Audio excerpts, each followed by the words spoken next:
Catholic Views. I'm your host, Renee Kranz. In the studio with me today is Father Jim Bream, a retired priest of our diocese. Welcome, Father Jim. Thank you. Thanks, Renee. Glad to be here with you. Yeah. So Father Bream came in because now her name has completely left my mind, but someone who we mutually know who is planning a retirement. Shirley. Shirley, thank you.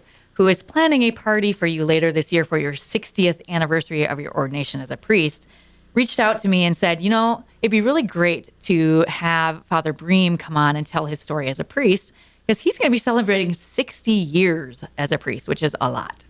So how do you feel about that anniversary coming up? Well, okay, first of all, you said they're going to have this party for me. Yeah. No, it's not. Oh, okay. That's not the attitude that I'm. Okay. Why I did. I thought of that originally. I want to use something to say thanks to people who have helped me so much over the 60 years. Sure. That's what I want to be. That's a great reason. It's a Thanksgiving thing for people who have helped me in these fantastic. 50 years. Yeah. So it's not really for me. Right. Okay, I like that even better. That's really great. Yeah. Seems like I've never met Father Bream, so I just met him today before we started, and that totally seems like your personality so far. So Okay. I like it.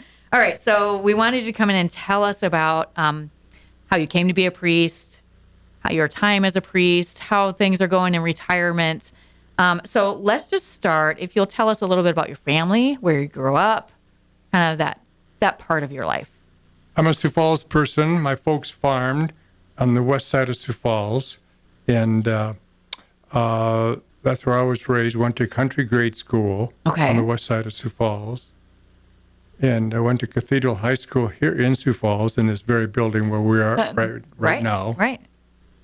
Can I ask a question about the farm on the west side? So where that farm was located, is that now city of Sioux Falls, or was it further out? It's all homes. I'm not sure whether that's as marked as part of the city or not. But I it's don't all know. homes now. It's all homes, yes. Wow. You wouldn't know that was our farm. Is that weird for you? What's that? Is that weird for you a little bit? Well, I knew it was coming. So, I mean. It's got to come sooner or later. Yeah, right. How many brothers, sisters? There were 6 of us born. 5 lived. Okay. 1 died in infancy. It's 3 boys and 3 girls, actually. One of the girls died. She's the one that died early. Sure. But my 2 sisters have died, and their husbands also. My 2 brothers are still alive. Nice. Are they nearby? One's in San Diego and one here in Sioux Falls. Okay. The one in San Diego is really enjoying the weather right now, I bet. I don't know. His health is very bad. Oh. So I don't know if he's not enjoying weather. Much. No. Oh, shoot. Well, okay, he did once. Yeah, that's right. Okay, so a farm boy. Yes. Grew up here. You mentioned you didn't always know you were going to be a priest. So how did it come about that you decided to go to seminary? I avoided it. I stuttered badly when I was a high school kid here in Sioux Falls, and later on after that too. Okay. And so the thought of having to say something in front of everybody was terrifying to me. Yeah. I did everything I could to forget about it, but the idea wouldn't leave me. But so then I decided, well, okay, I still got the idea. I'm going to go to the seminary, but I will quit. I had no intention of finishing in the seminary. There was no I will quit if, it was just I will quit. I will quit. Okay. I will quit. Okay. Yeah. So you obviously went all the way through seminary. What happened? Why did you stay? It's not because I thought the seminary was that great, because I didn't. I guess I just felt, well, I guess I needed to be here. Okay. I think I saw it part of the process. Okay. I was going to be a priest, but I didn't want to be a priest. In fact, I looked for religious life before that in a community. And that just didn't seem to fit? That's right. The Christian Brothers, I looked at that, but I thought, no, that wouldn't work for me. And I don't know any other male orders. So I thought, well, I'll go to the seminary, but I will quit. So God must have been tapping you on the shoulder somehow. He was like, no, Well, Jim Bream, you need to stay here. the idea of helping people, I'm a sensitive person. Okay. And farm animals, I was always careful about farm animals and people. Yeah, I have a sensitive character, and so the thought was there, but I wanted to leave, but it wouldn't. Right.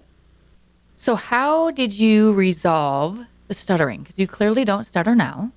I will if I'm not careful. Okay. I know how to cover it up. Oh, okay. Did you learn that during seminary, or was that early on in your priesthood? No, they didn't do any of that stuff in the seminary in my days. Okay. No. So how did that happen? Was that was later on in life that you were able to overcome that? Is that right? Yeah, it was early on because I had to learn. Mm-hmm.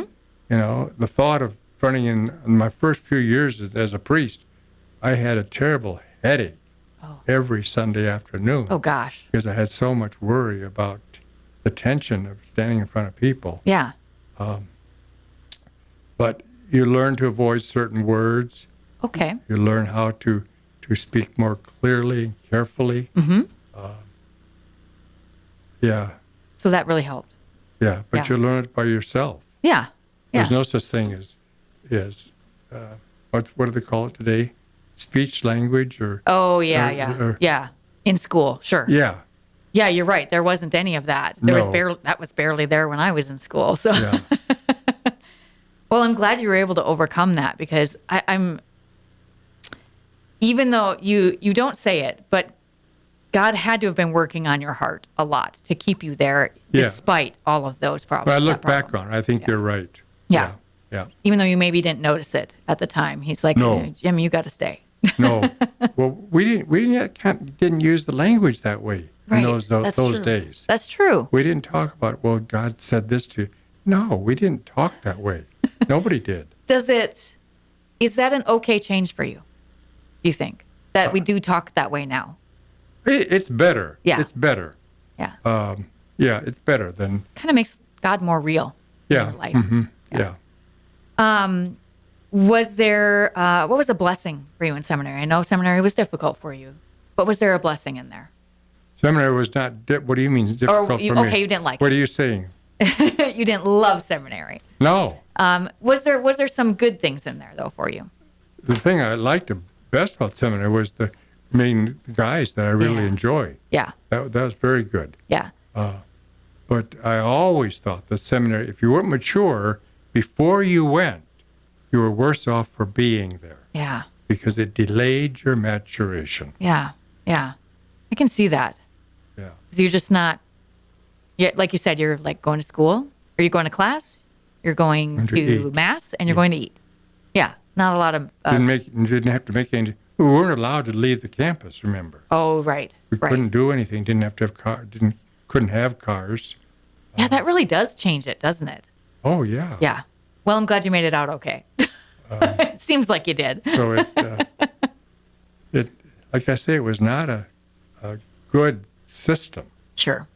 You didn't have to bear any responsibility, I don't think. Mm-hmm. It does seem like that is changing a bit with the propedeutic year that we have now, where they start out. They certainly, I know I've been in the house where the guys are, and they have to learn how to cook themselves. They have to do for themselves there, and really learn how to be men, which is great. So I think that's a good improvement. At least it seems so far. Yeah. We'll have to watch and see how it works out. Yeah. Right. Okay. So if you just joined us, we're talking to Father Jim Bream about his life as a priest. So there's been a few things. You've been a priest for many years. Can you tell us some of the parishes you were at? Sure. As a young guy, I was in Holy Family in Mitchell, South Dakota. And then I was a couple years in Tyndall and also into Canton. Okay. But then my most years were Sioux Falls, St. Therese, Yankton, Sacred Heart, Watertown, Immaculate Conception. Mm-hmm. Those last three were 10 each. Oh, yeah. Oh, that takes up half your priesthood, isn't it? Yeah. Did you like the bigger parishes over the smaller parishes? Is there a big, there's got to be a big difference in being a pastor. Yeah. Yeah, it is. What do you mean? I mean, is it harder to be, maybe that's not are there more challenges in a bigger parish or a smaller parish, do you think? Of course, there's a lot more people. Yeah. And I believed in trying to get to know people, know what they're about.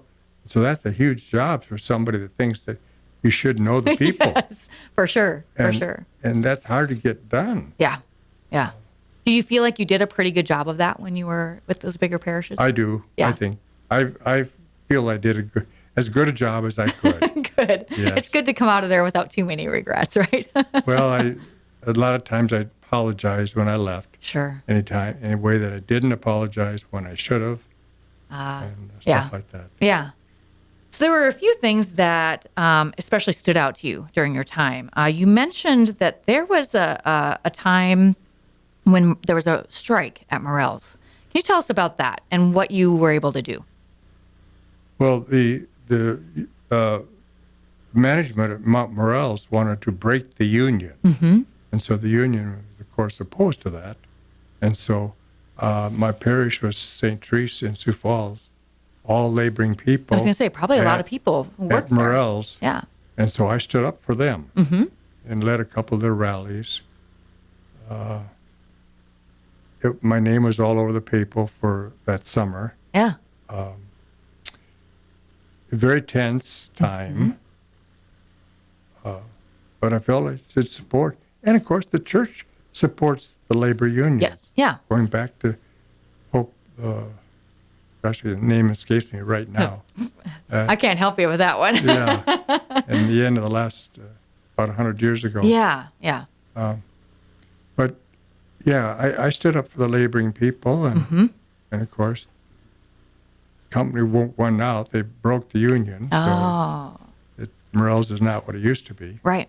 Well, it's good to have someone like you in their corner. You just seem like very much a priest of the people, kind of, where you're really interested in helping them get where they need to be. So another thing that you mentioned was that people, when you left a parish, people said a certain thing to you a lot of the time. Can you talk about that? Yeah. So besides the standing up for the lay people in this the Morel strike, I've always proud that I did the right thing. Mm-hmm. But also, when I left a couple places, one of the big things that people always told me was, we will miss your presiding and preaching. Mm-hmm. And I appreciate that because I really work hard on how to preside, how to preach, and stuff like that. Yeah. Did you ever think, because I'm just realizing now that you had a stutter that you had to overcome, and yet everybody loves you because of your preaching, the thing you were most afraid of. That's a miracle there. That's why I worked so hard. Yeah. That's one of the ways to overcome the stuttering. Yeah. That I had to carefully prepare how I'm going to say something. Right. Because if I didn't prepare it, then I might be using a word that I will stutter down the next sentence. Right. And I couldn't do that. Right. I just couldn't. Right. But you were obviously very understandable for people, very clear in your preaching. I suspect you have a heart for it. Yeah, I really like it. Yeah. When I really finally get the thing figured out, what I want to say. Yep. And my goal is always about 8 or 9 minutes. Mm-hmm. Finally get it figured out. I really enjoy it. Yeah. Okay, so has that been over the years your favorite part of being a priest, or is there another thing that was your favorite part? I think that would be I'd have to say. Yeah. I love that more than anything. Yeah. Good. And people responded to it, which was good. People say, well, nobody pays any attention to what you say. That's not true. That's not true. That's not true. No. Because if they know you worked at it, you can tell. Yes. Whether they're listening or not. Yeah. And if you consistently speak to them in a way that helps them live their faith better, then I think they will always listen to you when you speak. Mm-hmm. So that's really helpful. Yeah. What was the most challenging thing as a priest? One of the things that bothers me the most is called clericalism. Mm-hmm. Can you explain that for those who don't know what that is? It's a process whereby the clergy assume they have a special place because of their training or whatever. They have a special place. Their training sets them above people. That pretty fair statement of what clericalism is. Yep. In other words, you wear special clothes, you have a title, Yep. and also you have a special place in the food line. Nobody tells you to go to the back of the Right. line. Drives me nuts. Yes. And that's a danger for both in a priest's mind, but also in the laity's mind. Exactly. Right? Yes. Very. How did you experience that? Like, have you seen that around? Did people try to kind of put that on you? Oh, How did you experience it? People will put it on you all the time. Sure. If you let them. So how did that happen? Like, can you give an example? I don't want to have the first Yeah, you don't have to, eat the first potato at a funeral lunch. Sure. I don't need to go first. No? I don't. Right. I can eat it last. Yep. Well, somebody has to be last. Right. But they will always put you in that special. And then it has happened to me more than once. If you let them put you first, then people will not always come and sit with you. Oh, sure. They'll think somebody else is going to want to sit with him. Yep. How do you feel then eating the whole meal by yourself? By yourself. Yeah. So it's a very dangerous thing. Right. To buy into clericalism. Yeah. You think you're above people. Yep. And for the laity, that a priest is above people. You don't want them to think that way either. I know there's a special place Right. for the priest, but it's not superiority in those areas. Right. Right. Because you got to use the title. No, I don't need to use the term father. I can get along very well with Jim Bream. Right. In fact, I like it better. Yeah. Yeah. I can understand that. Yeah. But after 60 years of hearing Father Bream, it's probably kind of stuck in there, huh? Oh yeah. But I don't use it anymore. Sure. I don't. Sure.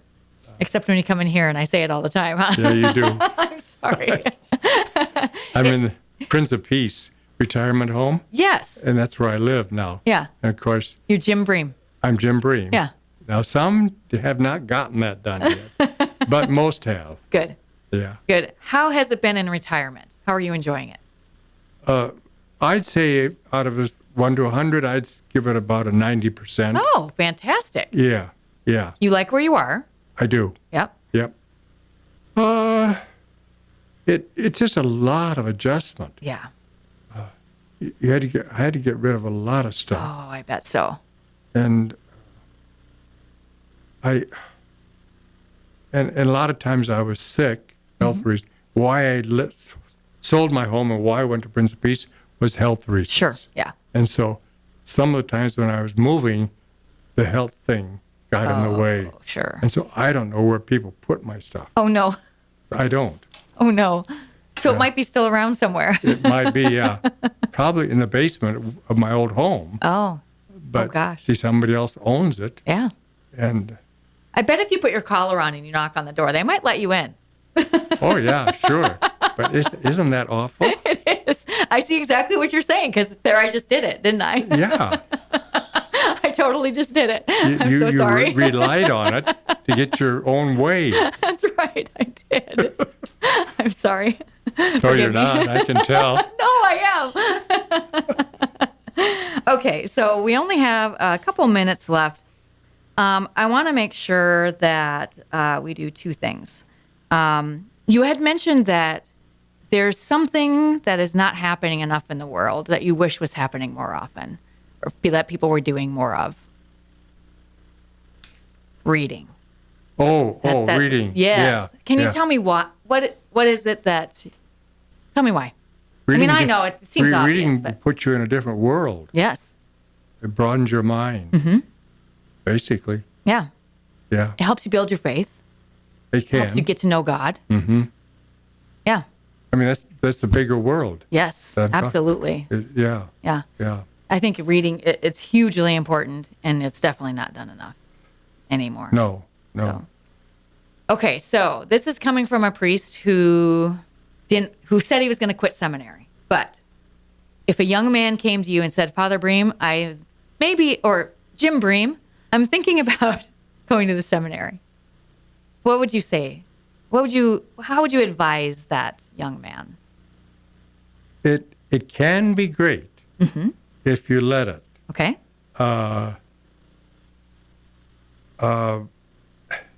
I've had chances for travel that I would have never had otherwise. Sure. And then I used to take in refugees and from different parts of the world and lived in my house. Uh-huh. And so that I always thought was a plus because I found out about a bigger world. Mm-hmm. So if you let the priesthood lead you to the bigger world, which you can have, great. But if you're going to try and keep limiting the priesthood to your concept of what it should be, always and only, I think it's kind of not a very good life. Right. So make sure you're going there for the right reason. Yeah. I think that's good advice. Yeah. How can the people of the diocese help you as a retired priest?